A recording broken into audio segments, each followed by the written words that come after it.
نہیں نہیں ہمارا ٹائم نہیں قیمتی، آپ کی تسلی زیادہ سمجھ گیا ہوں گی، 100% سمجھ گیا ہوں کہ یکم رمضان کو پچھلی دفعہ میرے پاس 10 لاکھ تھے، اس دفعہ اگر آخری شعبان کو بھی میرے پاس 2 لاکھ روپے ہیں تو مجھے یکم رمضان کو 12 پر ہی دینا چاہیے.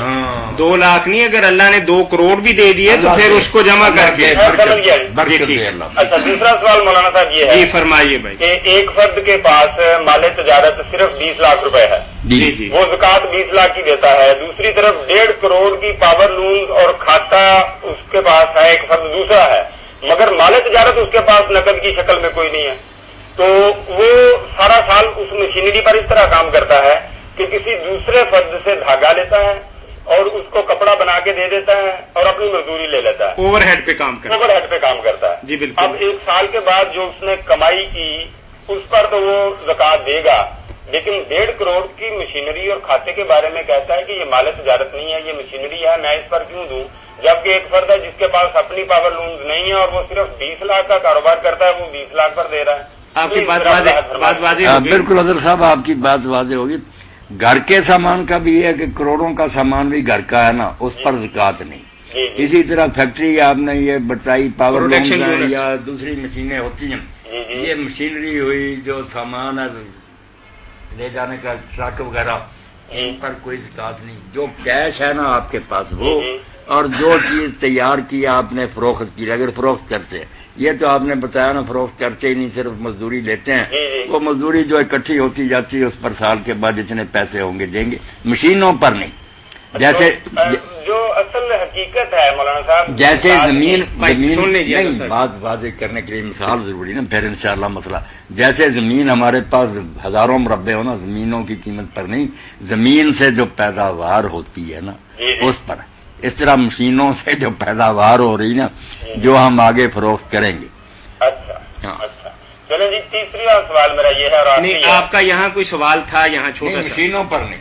اچھا اگر اونٹ کسی نے رکھے ہوا اس وقت تو ہے نا، صرف اس چیز کا ذرا کنفیوژن ہے کہ زکوٰۃ کا جو اصل مقصد ہے کہ عمراء کی جیب سے نکل کر معاشرے کے پسے ہوئے طبقوں میں بھی کچھ نہ کچھ جانا چاہیے. بالکل جانا. تو وہ جس فرد کے پاس 1.5 کروڑ کا کھاتا اور لونے ہیں وہ تو پھر بہت تھوڑا دے رہا ہے نا. نہیں 1.5 کروڑ کا کھاتا جو ہے نا، یہ سمجھ رہے ہیں عوامل پیداوار جو ہے نا، زمین ہے، مشینری ہے، سارے ان پر زکوٰۃ نہیں. دکان آپ کی کتنی بڑی ہے کوئی زکوٰۃ نہیں، اس سے جو پیداوار ہو رہی ہے یا اس میں سودا بیچنے کے لیے اس پر زکوٰۃ ہوگی.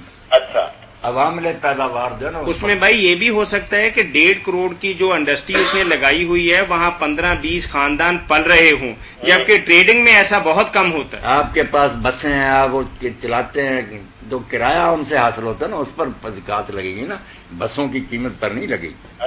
اس معنی میں اونٹ ہوتے تھے، لوگ کرائے پر چلاتے تھے یا رہٹ چلاتے تھے، تو اونٹوں پر حضور نے فرمایا عوامل پر زکوٰۃ نہیں، جو اس سے پیداوار تمہیں حاصل ہوتی ہے نا اس پر زکوٰۃ. اچھا مولانا صاحب آخری سوال یہ ہے جی کہ آج کل بچیوں کے جہیز کے لیے بہت سے لوگ رجوع کرتے ہیں، جبکہ کچھ لوگ اسے جائز نہیں سمجھتے. حالانکہ ہمارے معاشرے میں کھاتے پیتے لوگوں نے اپنی بچیوں کو بے تحاشا جہیز دے کر تو ایک ایسی رسم پیدا کر دی ہے جسے کمزور اور پسے ہوئے طبقے کی بچیوں کو بھی کچھ نہ کچھ تو خواہش ہوتی ہے کہ ہمیں بھی کچھ نہ کچھ ملے. تو اگر کیا زکوٰۃ میں سے بھی ان کو کچھ نہ دیا جائے تو کوئی ان کا میں سمجھوں دل آزاری نہیں ہوگی اس سے، کہ تھوڑا بہت تو کچھ نہ کچھ ان کے لیے کرنا مناسب ہے یا نہیں زکوٰۃ میں سے؟ اظہر صاحب آپ نے بہت اچھا سوال اٹھایا. ایک تو یہ بات جو مشہور ہوگی نا، اچھے بڑے لوگ بھی کہتے ہیں کہ جہیز ہندوؤں کی رسم ہے، بالکل جھوٹ بولتے ہیں. جہیز دینی طریقہ اپنی حیثیت کے مطابق، حدیث کے مطابق دینا چاہیے، باقی دینا اپنی حیثیت کے مطابق زیادہ مقروض نہیں ہونا چاہیے. باقی یہ جو کہہ دیتے نا کہ یہ لفظ ہی نہیں عربی کا لفظ ہے، جاہل لوگ ہیں.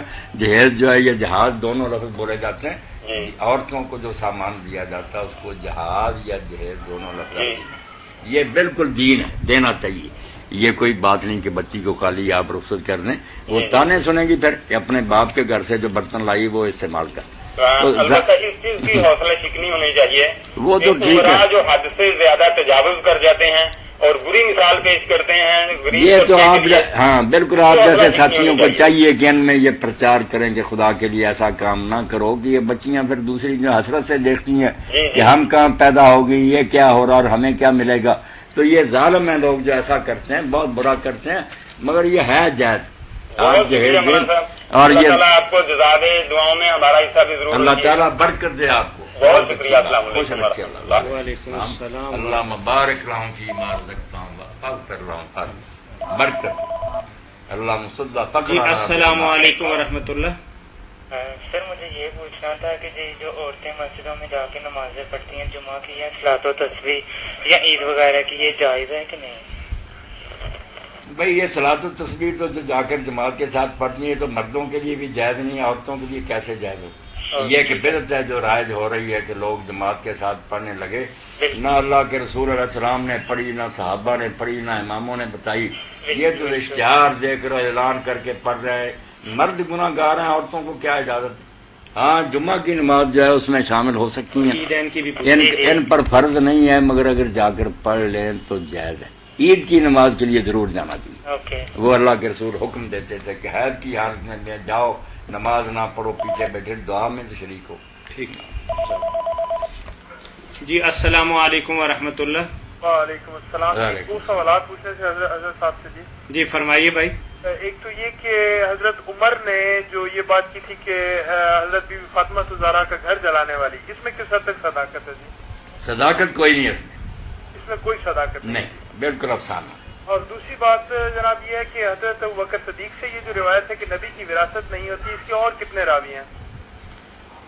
ان کے بے شمار راوی ہیں. یہ اسی قصہ میں آپ پڑھے نا، آگے جا کر جب حضرت عمر رضی اللہ کا زمانہ تھا پھر یہ معاملہ اٹھایا نا حضرت عباس نے اور حضرت علی رضی اللہ عنہ نے، تو انہوں نے پھر پوری مجلس تھی، سعد بن ابی وقاص، طلحہ، زبیر سب بیٹھے تھے. حضرت عمر رضی نے ان دونوں کو بھی قسم دی، ان کو بھی قسم دی کہ تم جانتے نہیں ہو کہ اللہ کے رسول نے کہا تھا کہ ہمارا کوئی وارث نہیں جو ہم چھوڑیں صدقہ. تو علی اور عباس رضی اللہ عنہ نے بھی اعتراف کیا کہ بالکل فرمایا. ان سب نے بھی گواہی دی کہ رسول اللہ نے فرمایا تھا. یہ حدیث جو ہے اس میں بالکل سب کا ذکر آتا ہے کہ یہ سارے بیٹھے تھے، پہلے ہی حضرت عمر کے پاس آئے، دونوں بعد میں گئے تو معاملہ اپنا پیش کیا تو انہوں نے کہا تم دونوں نہیں جانتے اور یہ بھی سارے نہیں جانتے. تو سارے لوگ جانتے تھے. اس بارے میں میرے جو خطبات ہیں نا وہ اگر آپ کو ملے تو حاصل کریں. معاملہ اور تھا، نہ وراثت کی بات ہے، نہ سنی سمجھے نہ شیعہ سمجھے، یہ جھگڑا ہی اور بنا لیا. وہ قصہ ہے اور حضرت فاطمہ بھی سچی تھی، ابو بکر بھی سچے تھے. وہ اگر خطبہ سنیں گے تو تھوڑے سے وقت میں کیا بتاؤں. جی السلام علیکم ورحمۃ اللہ. بات اور تھی، لوگ اور ہی بنا بیٹھے. مفتی صاحب سے میں نے سوال کرنا ہے جی. ایک جی فرمائیے بھائی. یہ ختم شریف کی کیا حقیقت ہے؟ ختم شریف کی حقیقت تو میرے بھائی آپ بھی بتائیں نا کہ آپ پڑھے لکھے ہیں، قرآن موجود ہے، حدیث رسول موجود ہے، صحابہ کا سارا معاملہ ائمہ اربعہ کے حالات ہیں. اگر کسی کتاب میں آپ کو یہ ملا ہے ختم شریف تو ہمیں بھی بتا دیں، ہم خواہ کیوں انکار کریں گے. ہمیں تو نہیں ملا کہ کسی میت کے لیے اللہ کے رسول علیہ السلام نے کھانا پکوا کر اس پر کچھ پڑھا ہو. باقی جو ہے کہ دعا کریں، صدقہ کرتے رہیں اور اس کے لیے دعا کریں کہ اللہ نفع پہنچائے، یہ ملتا، دعا اور صدقہ ملتا. مگر یہ شکل جو رائج ہے نا کہ کھانا ہو اسی لیے پکایا گیا ہو، اس پر قرآن پڑھا جائے، بعد میں دعا کی جائے، یہ تو ہمیں ہندوؤں میں ملتا ہے کہ قرآن کی بجائے وہ وید پڑھتے ہیں. تھوڑا سا بتا دیں ایصال ثواب کے بارے میں. ایصال ثواب کے بارے میں میں نے عرض کر دیا کہ سنت سے دعا اور صدقہ ثابت، اس کے علاوہ پڑھنا جو ہے وہ نہیں. قرآن مجید پڑھنا جو ہے قیاس سے شامل کیا. امام احمد نے اور امام ابو حنیفہ نے قیاس کیا، اللہ ان پر رحمت کرے کہ جب اس کا ثواب پہنچتا صدقے کا تو یہ بھی پہنچتا ہوگا. مثال نہیں کو دے سکے کہ اللہ کے رسول نے یا صحابہ نے کیا. اسی لیے ابن کثیر اعتراض کرتے ہیں کہ یار صدقے کی بجائے قرآن تو صحابہ کو تھوڑا بہت سب کو آتا تھا. اگر یہ معاملہ ہوتا تو سارے یہ کیا کرتے بخشتے، مگر کوئی اس کی نظیر حدیث میں نہیں ملی. جس نے پوچھا نا دعا اور صدقہ جو ہے آپ نے بیان تو کرے تو کوئی یہ نہیں کہ حرام کا، مگر یہ ختم جس طرح ہو رہا نا قرآن اوپر پڑھنا، یہ ہندوؤں کے رسم صاحب پتہ چلتا ہے کہ یہی دن ہوتے تھے، کھانا ہوتا تھا، پنڈت وید پڑھتا تھا، بشرمن کہتے تھے، پھر بعد میں سنکلپ